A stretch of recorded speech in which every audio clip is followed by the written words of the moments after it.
नमस्कार. लक्षवेधीमध्ये आपल्या सगळ्यांचं स्वागत. मी प्रसाद काथे. मराठ्यांच्या इतिहासामध्ये साताऱ्याच्या गादीला आणि कोल्हापूरच्या गादीला महत्त्व आहे ते अनन्यसाधारण. यापैकी सातारा गादीचे वंशज असलेल्या 2 जणांनी आज मराठा उद्रेकाचे संकेत दिले आहेत, सूचना दिल्या आहेत की धमकी दिली आहे, या संदर्भात आज आपण चर्चा करणार आहोत. शिवेंद्रराजे भोसले आणि उदयनराजे भोसले या दोघांनीही व्यासपीठावर एका कार्यक्रमाच्या निमित्तानं एकत्र आल्याच्या नंतर मराठा आरक्षणाच्या बाबत जे काही सध्या सुरू आहे त्यावर नाराजी व्यक्त केली. आणि नाराजी व्यक्त करून हे विषय आणि हे प्रकरण तिथंच थांबलं नाही, तर उदयनराजेंनी एक पाऊल पुढे टाकत मराठा समाजाच्या या संपूर्ण प्रकरणावरच्या नाराजीचं रूपांतर भविष्यामध्ये उद्रेकात होऊ शकतं आणि जर तसं झालं तर या उद्रेकाला सामोरं कोण जाणार, इतका महत्त्वाचा आणि मोठा प्रश्न निर्माण केला. हा प्रश्न यासाठी मोठा आहे आणि यासाठी महत्त्वाचा आहे कारण शांततामय 58 मोर्चे काढणाऱ्या मराठा समाजाच्या कडून 2 ठोक मोर्चे काढले गेले आहेत. त्या 2 ठोक मोर्चांमध्ये महाराष्ट्रातल्या सरकारी संपत्तीचं झालेलं नुकसान आपल्या सगळ्यांच्या डोळ्यासमोर आहे. तेव्हा याच प्रकारचा उद्रेक हा उदयनराजे भोसले यांना अपेक्षित आहे की लोकशाहीत मान्य असलेल्या उद्रेकाच्या प्रथा, परंपरा आणि संकेतांना धरून मराठा समाज आपला राग व्यक्त करू शकतो, अशा प्रकारचा संकेत त्यांना द्यायचा आहे. मुळात उदयनराजे भोसले यांच्याकडून झालेल्या वक्तव्याला गांभीर्यानं घ्यायचं तर ती सूचना समजायची की ती धमकी समजायची, आणि मराठा समाजाकडून दिल्या जाणाऱ्या अशा प्रकारच्या वक्तव्यांचा परिमाण आणि याचा परिणाम या दोन्ही कशा स्वरूपाचे असतील यावरही मराठेतर समाजामध्ये चर्चा सुरू झाली आहे. कारण जेव्हा आरक्षणाच्या निमित्तानं एका समाजाकडून तीव्र प्रतिक्रिया दिली जाते तेव्हा स्वाभाविकरित्या इतर समाजात त्याच्या प्रतिक्रिया उमटतात. आजच्या लक्षवेधीमध्ये या सर्वंकष विषयाचीच चर्चा. मराठ्यांचा उद्रेक ही सूचना की धमकी?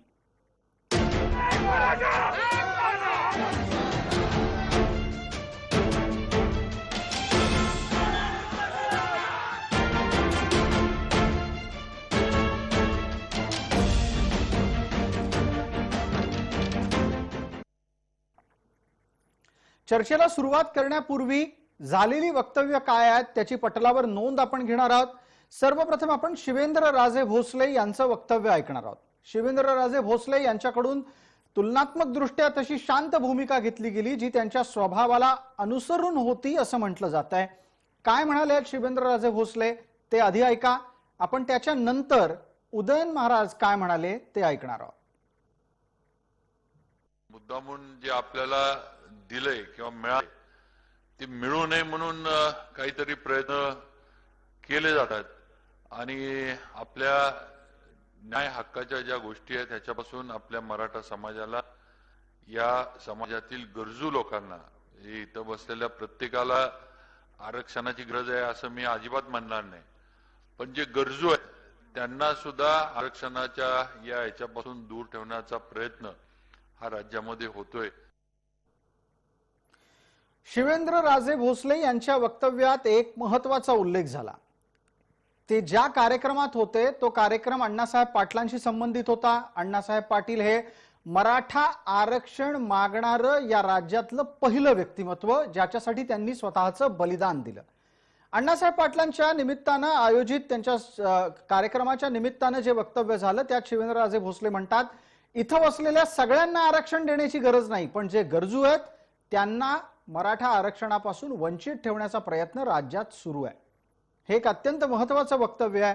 त्याच जोडीला या कार्यक्रमामध्ये उदयन महाराज, उदयनराजे भोसले काय बोलले तेही ऐका.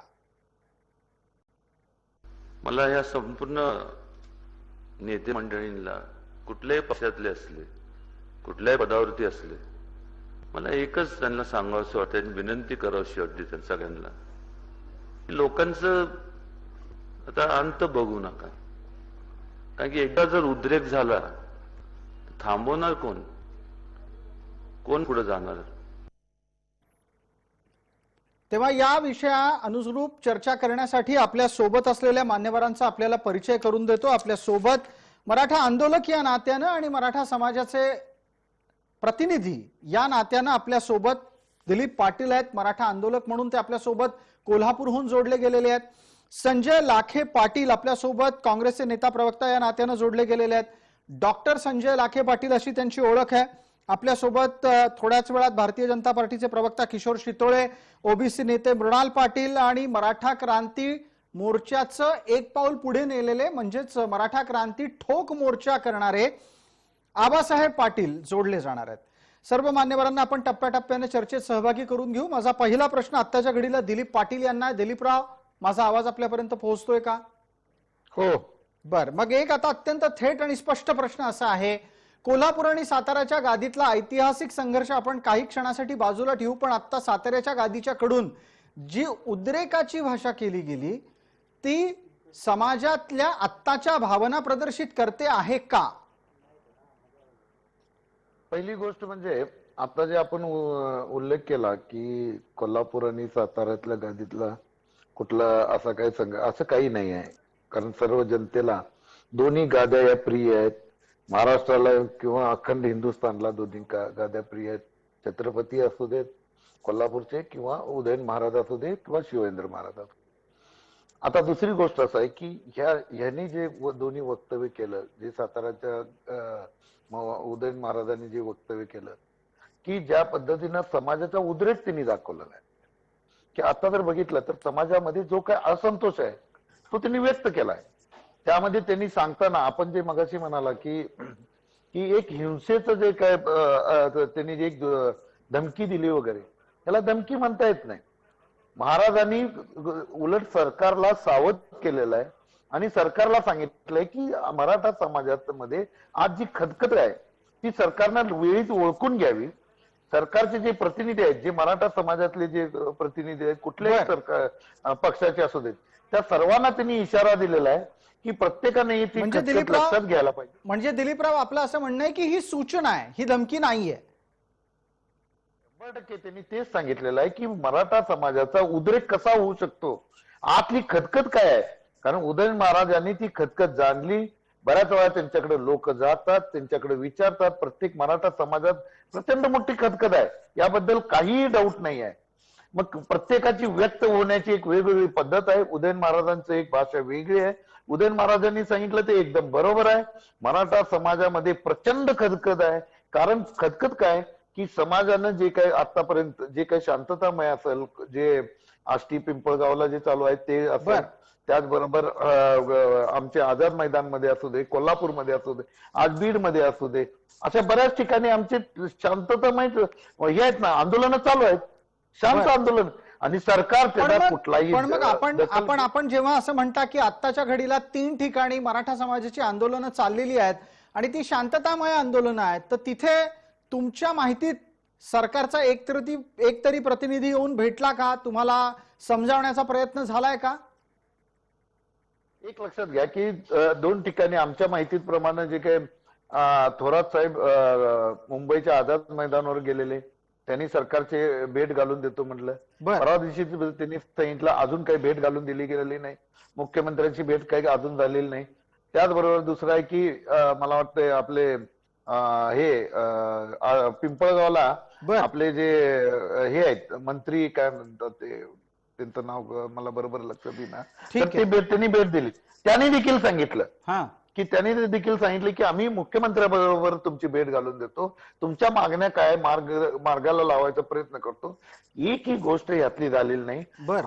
कोल्हापूरमध्ये आमच्या सुप्रियाताई येऊन गेल्या। सुप्रियाताईंना देखील आम्ही सांगितलं की असे मराठा समाजाच्या मागण्या आहेत, मराठा समाजामध्ये उद्रेक आहे। सुप्रियाताईंनी देखील आम्हाला त्यावेळी सांगितलं की निश्चित आपल्या जी मागण्या आहेत त्या योग्य मागण्या आहेत आणि आम्ही तुम्हाला सरकार बरोबर म्हणजे माननीय मुख्यमंत्री साहेबांच्या बरोबर बैठक घालून देतो। त्या ठिकाणी आपल्याला कसं पुढे जायला पाहिजे या पद्धतीचा मराठा समाजातल्या लोकांना विश्वासात घेऊन निर्णय घेतला जाईल आणि लवकरात लवकर हे समाजाचे प्रश्न सोडवले जातात। ठीक आहे दिलीपराव, आपली भूमिका पोहोचली आणि या पुढच्या टप्प्यामध्ये पण आपल्याशी चर्चा होईल। मी पटकन आताच्या घडीला आपल्या सोबत असलेल्या काँग्रेसचे नेते डॉक्टर प्रवक्ते संजय लाखे पाटील यांच्यापर्यंत पोहोचतोय. लाखे पाटील साहेब, आपला आवाज आमच्यापर्यंत येतच असेल आणि त्याच पद्धतीने माझाही आवाज आपल्यापर्यंत अतिशय विनासायास पोहोचेल अशी अपेक्षा आहे. मात्र काही तांत्रिक कारणं आता निर्माण झाली आहेत असं लक्षात येत आहे. मी दरम्यान किशोर शितोळे यांना चर्चेत सहभागी करतो. किशोरजी, या आवाज अतिशय स्पष्टपणे पोहोचतोय आपल्यापर्यंत? हो पोहोचतोय. बर, किशोर शितोळे, आता ज्या पद्धतीनं दिलीपरावांनी आपली भूमिका व्यक्त केली आणि मराठा समाजातल्या भावनांचं प्रातिनिधिक रूप समोर ठेवलं, त्यांचं म्हणणं असं आहे की मराठा समाजात खदखद आहे. त्या समाजाच्या भावना उदयनराजेंनी अधोरेखित केल्या आणि उदयनराजेंनी अधोरेखित केल्या गेलेल्या भावना या तात्काळ सरकारनं समजून घेतल्या पाहिजेत, अन्यथा काय होईल त्याची सूचना त्यांनी आज दिलेली आहे. या सगळ्या घटनाक्रमाच्या कडे पाहत असताना तुम्हाला वाटतं की या सगळ्या घटनाक्रमाकडे आणि पर्यायानं मराठा समाजाच्या भावना लक्षात घ्यायला कुणीतरी आहे तिथं? प्रसादजी, आता दिलीपजी जे बोलले ते अगदी सत्य आहे. आमचं श्रद्धास्थान असलेले छत्रपती जे बोलले ते समाजाचा भावना आहेत. आणि आपण बघतो की आजपर्यंत या महाविकास आघाडीच्या सरकारने ज्या पद्धतीने मराठ्यांच्या आरक्षणाचा विषय हा चिघळत ठेवलेला आहे, त्याच्याबद्दलचं गांभीर्य यांना नाहीये आणि यांची एक वाक्यता नाहीये. प्रत्येक मंत्री हा वेगवेगळं बोलतोय. 3 पक्षांचं असलेले हे सरकार यांना मराठा आरक्षणाचा प्रश्न खराच सोडवायचा आहे का? आज मराठा युवकांची चाललेली तसे होलपट, मराठा युवकांच्या नोकऱ्यांचा प्रश्न, मराठा युवकांच्या आत्ताचा शिक्षणाचा प्रश्न, या प्रश्नांवर काही अभ्यास करून एक वाक्यता या सरकारची समाजाला दिसत नाहीये. प्रत्येक जण टाळाटाळ करतोय. डॉक्टर बाबासाहेब आंबेडकरांच्या संविधानाची शपथ घेतलेले यांचे मंत्री ठीक या संवेदनशील विषयावर ज्या पद्धतीने बोलतायत, मला सांगा छत्रपती जे बोलले त्यात चूक काय आहे? समाजाच्या सहनशीलतेचा तुम्ही अंत बघताय का? मग असं किशोर पाटील करायचं असेल. किशोरजी, याच मुद्द्यावर पटकन संजय लाखे पाटलांना बोलतं करू. मगाशी आपण प्रश्न घेऊन त्यांच्यापर्यंत पोहोचणार होतो, काही तांत्रिक कारणांमुळे जोडले गेले नव्हते, आता ते जोडले गेलेले आहेत अशी सूचना मिळाली आणि त्यानिमित्तानं मी संजय लाखे पाटील यांना तातडीनं चर्चेत सहभागी करून घेतो. संजय लाखे पाटील जी 2 प्रकारच्या प्रतिक्रिया उपलब्ध झाल्यात आपल्या समोर. पहिली प्रतिक्रिया, आपण स्वतः उदयन महाराजांचं वक्तव्य ऐकलेलंच असेल. दुसऱ्या बाजूला पॅनलवरच्या लोकांचं म्हणणं असं आहे की मराठा समाजातली खदखद ऐकण्यासाठी सरकारमध्ये कोणी आहे का?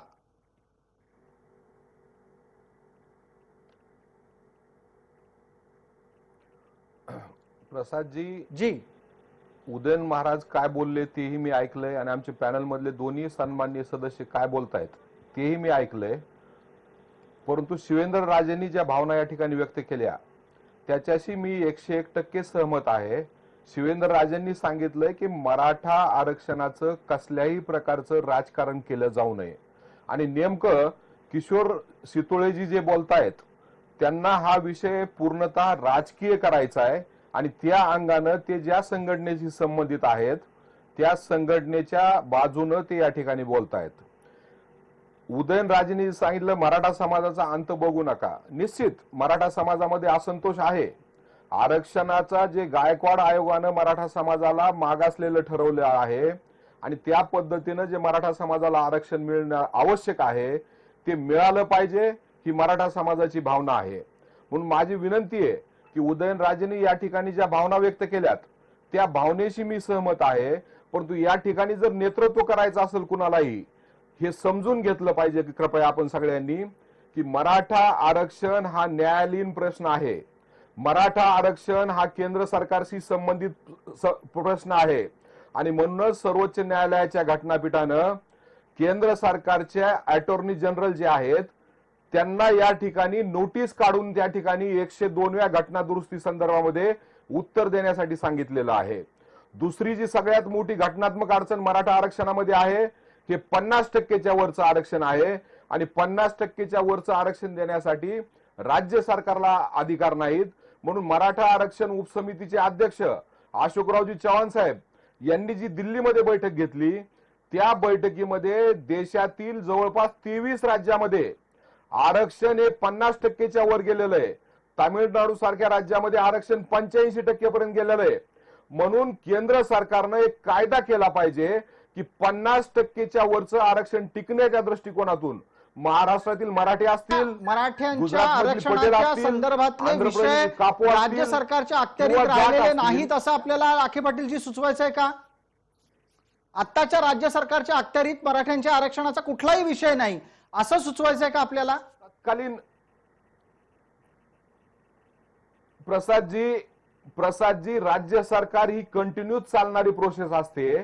फडणवीसांचं सरकार आणि उद्धव ठाकरेचं सरकार असा भाग या ठिकाणी आपल्याला करता येत नाही. त्याचं कारण असं आहे की आज सर्वोच्च न्यायालयामध्ये जो आरक्षण चॅलेंज झालंय, आरक्षणाचा एसीबी आरक्षणाचा एससीबीसी आरक्षणाचा जो विषय केंद्र आज सर्वोच्च न्यायालयामध्ये प्रलंबित आहे, हे आरक्षण तत्कालीन माननीय देवेंद्र फडणवीस यांच्या सरकारनं दिलेलं होतं. बरं. आणि त्याचा शासन आदेश हा 30 नोव्हेंबर 2018 रोजी काढलेला आहे. तो काय उद्धव ठाकरे यांच्या सरकारनं किंवा अशोक चव्हाण यांच्या सरकारनं काढलेला नाही, कारण सरकार ही कंटिन्यूस प्रक्रिया असते. ठीक आणि आहे. तत्कालीन महाराष्ट्र सरकारनं जो जे आर काढलाय, पण सर्वोच्च आता जे सरकार आहे त्या सरकारच्या कडे मराठा समाजातील उद्रेकाला शांत करण्यासाठी काही आहे का? तसा काही सल्ला, सूचना, विनंती करण्याच्यासाठी कोणी आहे का? निश्चित आहे. माझे ज्येष्ठ सहकारी दिलीप पाटील यांना कदाचित माहीत नसावं, आत्ताच दुपारी 3 वाजता मराठा आरक्षण विषयक उपसमितीचे अध्यक्ष मान्य अशोकराव चव्हाण साहेब यांनी आझाद मैदानावर जे आमचे मराठा बांधव त्या ठिकाणी उपोषणाला बसले आहेत त्यांच्यापैकी 5 लोकांच्या शिष्टमंडळाला भेट दिली आणि त्यांना सकारात्मकरित्या सांगितलंय की जे काही 2184 वेगवेगळ्या खात्यामध्ये मराठा आरक्षणाच्या काळामध्ये 2014चे असतील, समांतर आरक्षणाचे असतील किंवा 2019चे असतील, जे काही बाधित आमचे युवक झालेले आहेत नोकऱ्यामध्ये, त्यांना शासकीय नोकऱ्यामध्ये सामील करून घेण्यासाठी राज्य सरकार मराठा आरक्षण उपसमिती हे अत्यंत गंभीर असून त्यांच्यासाठी जागा निर्माण करून त्यांना घेण्याच्या दृष्टिकोनातून राज्य सरकार विचार करते. ठीक आहे, दिलीपरावांना उत्तर द्यायचंय आपल्याला. संजय लाखे पाटीलजी, आपण असं म्हणता आहात की जे जे कोणी आत्ताच्या घडीला आंदोलनासाठी आझाद मैदानात बसलेले आहेत त्यांची भेट अशोकरावांनी घेतली आणि अशोकरावांनी त्यांना जागा तयार करून समाविष्ट केलं जाईल अशा प्रकारचं आश्वासन दिलंय. दिलीपराव यांची प्रतिक्रिया ऐकूयात. आपल्याला त्यानंतर आपल्या सोबत ओबीसीचे नेते मृणाल ढोले पाटील जोडले गेले, त्यांनाही बोलतं करायचं आणि किशोर शितोळे हेही यावर बोलतीलच. दिलीपराव, आधी आपण. पहिली गोष्ट, आता आमचे मित्र लाखे पाटलांनी सांगितलं की अशोकरावजी चव्हाण आज 3 वाजता भेटून गेले आणि त्यांनी आश्वस्त केलं. मी सांगतो, लक्षात घ्या, अशोकराव चव्हाण साहेब खरोखर म्हणजे मी ज्येष्ठ आहे, 2 वेळा मुख्यमंत्री राहिलेले व्यक्तिमत्व आहे. तर आतापर्यंत त्यांनी बराच वेळा सांगितलं आम्ही गंभीर आहोत, आम्ही त्यासाठी कटिबद्ध आहोत, आम्ही हे करत आहोत, आम्ही ते करत आहोत. अशोकराव चव्हाण साहेब हे मंत्री उपसमितीचे अध्यक्ष आहेत. त्यांनी आतापर्यंत 12 गोष्टी आहेत मराठाच्या आरक्षणासकट, सारथी असू दे, अण्णासाहेब पाटील असू दे किंवा फी प्रतिपूर्तीच्या योजना असू दे, सगळं असू दे, 12तली एकही गोष्ट त्यांनी सक्सेस केलेली नाही. एकही गोष्टीत त्यांना यश आलेलं नाही आहे. आतापर्यंत मराठा समाजातले नोकरीतले एकही गोष्ट हे झालेलं नाही. मग आता मला दुर्दैवाने या ठिकाणी म्हणायला लागतंय, मी कुणाला कधी मी टीका करण्याचा अधिकार नाही आहे, खरं मी तरी पण म्हणायला लागतंय, जर का तुम्ही कटिबद्ध आहात आणि तुम्ही जर का व्यवस्थित तुमची इंटेन्शन जर चांगलं असेल तर मग तुमची कॅपॅसिटी कुठे तर कमी पडते असं आम्हाला दुर्दैवानं म्हणावं लागतंय. म्हणजे तुमची कॅपॅसिटी जर कमी पडत असेल मराठा समाजाचे प्रश्न सुटायला, जर का एवढे जर का व्यवस्थित सुटले असते तर का लोक रस्त्यावर आणि आंदोलन करायला लागले आता? दिलीपराव, अत्यंत गंभीर स्वरूपाचा आक्षेप आपण नोंदवला आहे, त्याच्यावर तात्काळ प्रतिक्रिया गरजेची आहे. संजय लाखे पाटील, वेळेची मर्यादा कृपया पाळा आणि पटकन छोटं उत्तर याच्यावर द्या. याच चर्चेला आपल्याला पुढे न्यायचं आहे आणि आपल्याला फार वेळ या अशा प्रकारच्या वैयक्तिक आक्षेपांमध्ये अडकून राहणं बरं नाही, म्हणून मी आपल्याला वेळेची मर्यादा घालतोय. संजयजी.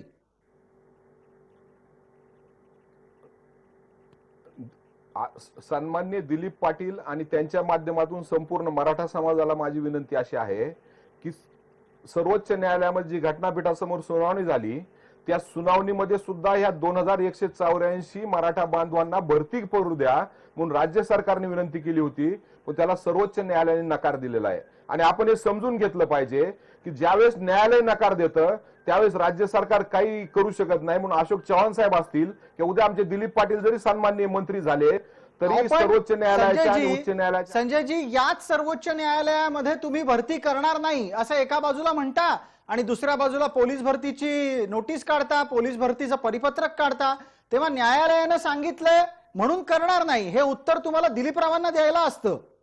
संजयजी,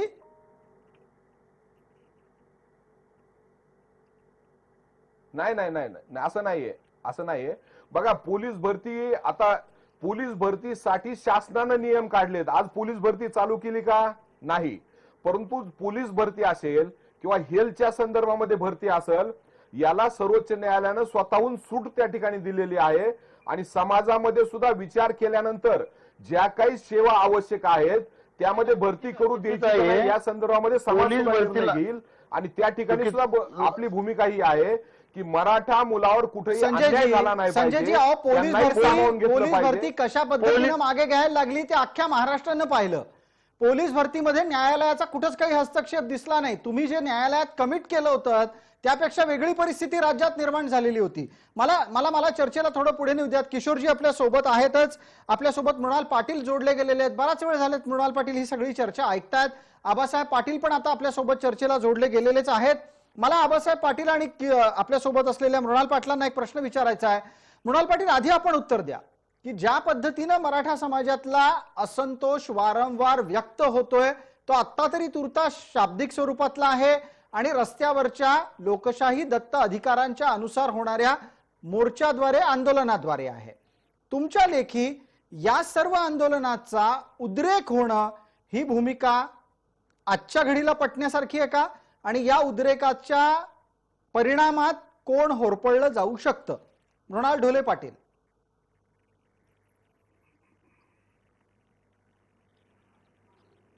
प्रसादजी, धन्यवाद. बऱ्याच वेळाने का होईना आपण मला संधी दिली. पण याच्यामध्ये एक लक्षात ठेवा की मुळात दोन गट आहेत. एक गट असा आहे की जो मान्य करतो की एससीबीसी जे आरक्षण आहे मराठा समाजासाठी ते शाश्वत असेल आणि ते टिकेल आणि ते जर आरक्षण घेतलं तर मराठा समाजातील मुलांना न्याय भेटेल.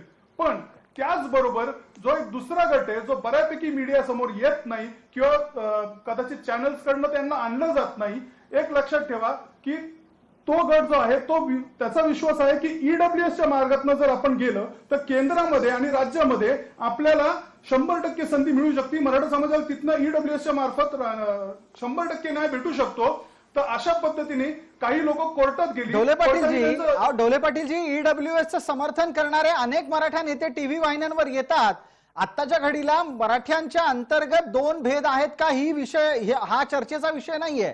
मी आपल्याला काय विचारतोय की जर उदयन महाराज असं म्हणत असतील की मराठा समाजात उद्रेक भविष्यात होऊ शकतो तर अशा प्रकारचं उदयनराजेंचं वक्तव्य हे मराठेतर समाज कशा रीतीनं स्वीकारतायत, कशा रीतीनं या वक्तव्याकडे पाहतायत त्याच्यावर बोला. मृणालजी.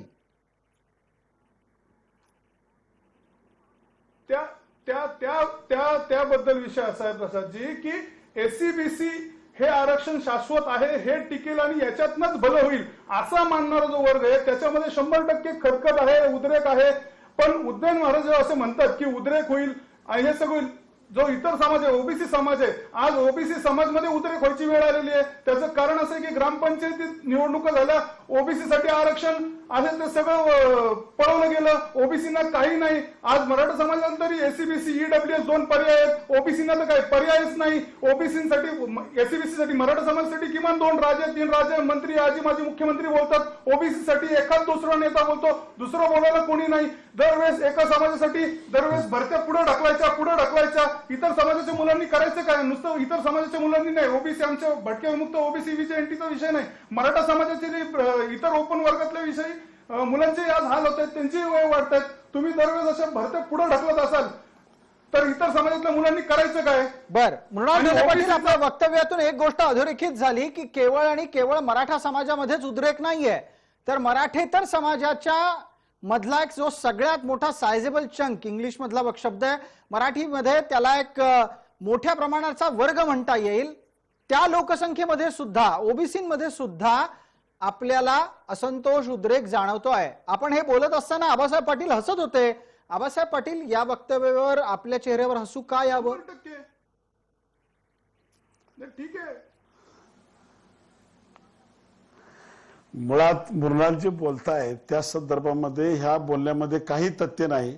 आपण ज्या विषयावरती चर्चा आपण सुरू केलेली आहे की सध्याची परिस्थिती काय आहे की मराठा समाजामध्ये कशा पद्धतीने खतखत निर्माण झालेली आहे आणि उदयन महाराज ज्या पद्धतीने बोलतायत त्या गोष्टीमध्ये सत्य परिस्थिती त्यांनी समोर आणलेली आहे. सरकारनं कसं घ्यायचं ते सरकारनं ठरवायचं आहे.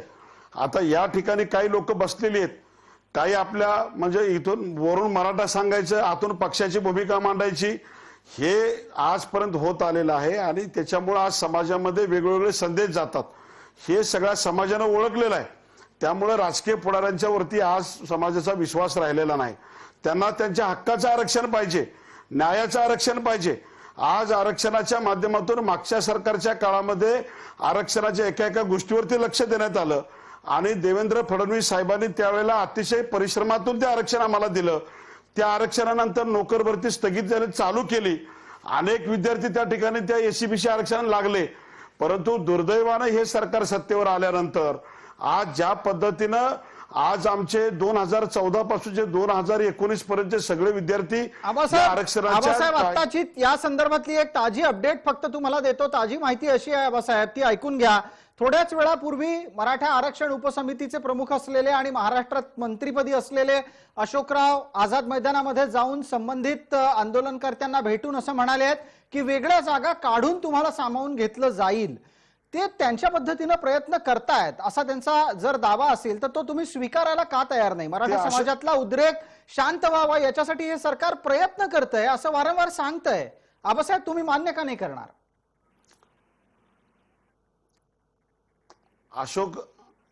अशोकराव चव्हाण हे मराठा समाजाच्या संदर्भामध्ये ठोसपणे भूमिका घेऊ शकणार नाहीत. आझाद मैदानाला जाऊन भेटून आलेले आम्ही अधिसंख्य पद निर्माण करतो हे सांगण्यापेक्षा ते त्या अधिसंख्य पद निर्माण करून जर गेले असते तर ते आम्हाला खरं वाटलं असतं. परंतु 9 सप्टेंबर पासून आजपर्यंत एवढ्या बैठका झाल्या, एवढी आंदोलनं झाली. आमचं स्पष्टपणे एकच म्हणणं आहे, समाजाला न्याय द्या, समाज शांत होईल. परंतु दोन्हीकडे गोष्टी, इकडं कोर्टामध्ये स्टे उठवायची भूमिका सांगतो आम्ही, स्टे उठवणार आहे. दुसरीकडनं सांगायचं केंद्राकडे विषय आहे, ते केंद्रामध्ये मोदींनी लक्ष घालावं. ह्या जे सगळे जे विसंगत गोष्टी आहेत की सरकारची ठोक भूमिका काय याच्यामध्ये. ठीक आहे, आज आबासाहेब या मुद्द्यावर तुमच्याशी परत बोलूयात. मला एक पटकन प्रतिक्रिया संजय लाखे पाटलांची घ्यायचीच आहे, पण तत्पूर्वी किशोर शितोळेंना एक छोटी संधी देतोय. किशोरजी, वेळेची मर्यादा असल्यामुळे मी छोटी संधी म्हणालो, कृपया त्याचं पालन करावं. किशोरजी, मला एक सांगा, अशोकराव चव्हाणांच्या कडे मराठा आरक्षण उपसमितीचं अध्यक्षपद आहे आणि ज्या पद्धतीनं दिलीपरावांनी आक्षेप मांडले, ज्या पद्धतीनं थोड्या वेळापूर्वी आबासाहेबांनी आक्षेप मांडले, ते पाहता या उपसमितीच्या कडून न्यायाची अपेक्षा बाळगलेली असतानाही तसा न्याय मिळत नसल्याचीच भावना या दोघांकडूनही अधोरेखित झाली. किशोरजी, काय अडचणी असतील की या उपसमितीच्या प्रमुखाच्या कडून मराठा समाजात अशा पद्धतीची नाराजीची भावना व्यक्त व्हावी? प्रसादजी, आता आपण जे म्हणालात की अशोक चव्हाणांनी पद निर्माण केल्याचा निरोप दिलाय, मला वाटतं की आपण जर पाहिलं तर सगळ्या मराठा संघटनांचा अशोक चव्हाणांवर त्या उपसमितीच्या अध्यक्षपदालाच आक्षेप आहे. आणि त्याचं कारण आहे की अशोक चव्हाण असतील किंवा महाविकास आघाडीचं सरकार असेल, या सगळ्यांनी मराठा आरक्षणाचा जो खेळखंडोबा करून ठेवलेला आहे, तर त्याचे कारण जर आपण बघितले तर त्यांनी सुरुवातीपासूनच नकारात्मक भूमिका ठेवलेली आहे. ज्या वेळेला दुर्दैवानी याला स्थगिती मिळाली त्याच वेळेला या महाविकास आघाडीने सगळ्या पदांच्या जाहिराती देऊन पद भरायला, म्हणजे जणू काही वाट पाहत होतोय की मराठ्यांची भरती होऊ नये आणि सरकारचा कोर्टाचा आदेश येतात जागा भराव्यात. तर हा समाजाला अस्वस्थ करणारी ही गोष्ट होती.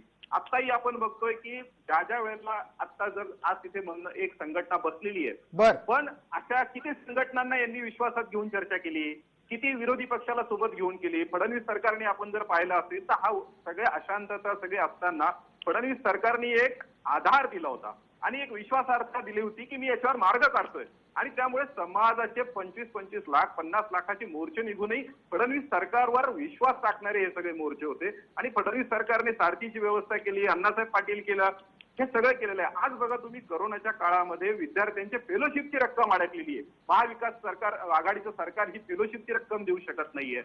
आपण जर ठीक आहे. पाहिलं तर या किशोरजी. तिघांची आता असं चर्चा की ऐकल्या जाते. किशोरजी, एकच मिनिट, वेळेची मर्यादा आहे. मी आपल्याला आधी कल्पना दिली होती. आपण जे भूमिका आणि मुद्दे मांडलेत ते लक्षात आलेत. संजय लाखे पाटलांचं उत्तर त्यात लागणार आहे. संजय लाखे पाटील, आपण उत्तर देण्यापूर्वीचा एक जो या टप्प्यावरचा महत्वाचा प्रश्न असा आहे, तो असा आहे की समाजामध्ये केवळ आणि केवळ एकमेव आरक्षणाच्या मुद्द्यावरच असंतोष आहे असं नाही. मराठा समाजाच्या विषयक ज्या इतरही अनेक मागण्या आहेत, ज्यामध्ये भरती आहे, महामंडळाचे विषय आहेत, सारथीचे विषय आहेत, प्रशिक्षणाचे विषय आहेत, या सगळ्याच्याच बाबतीत वारंवार होणारं दुर्लक्ष हे आता समाजामध्ये असंतोषाचं मूळ कारण आहे. हा विषय आणि ही असंतोषाच्या कारणांची मालिका आपल्या सरकारमधल्या संबंधितांपर्यंत पोहोचली आहे का?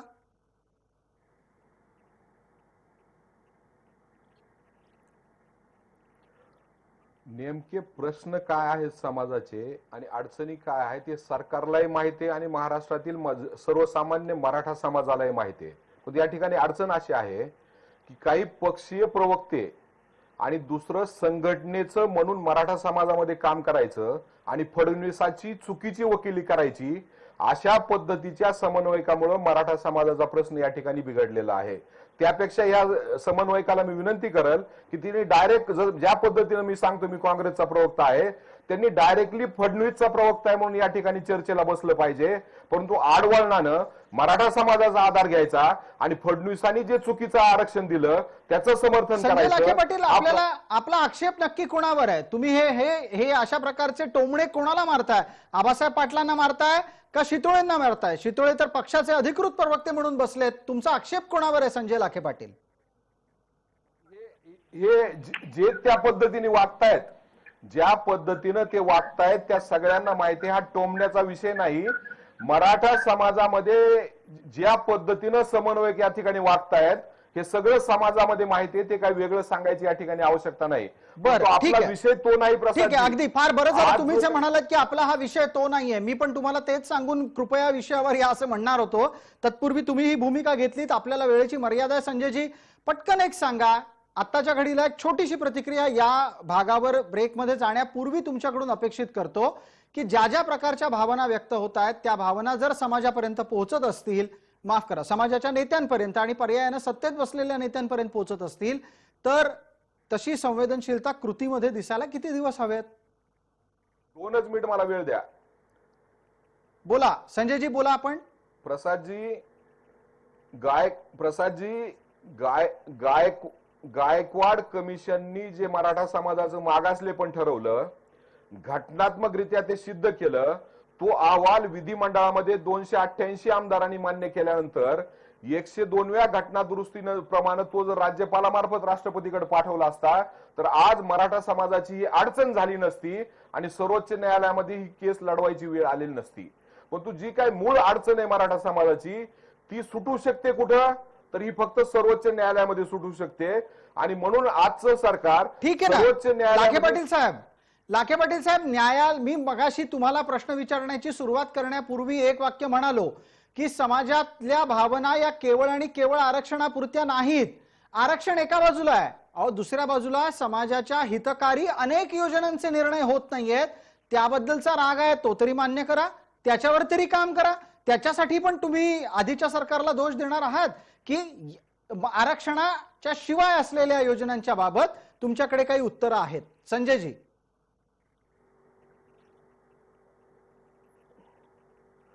प्रसादजी, आपल्या भावनेशी मी 100% सहमत आहे.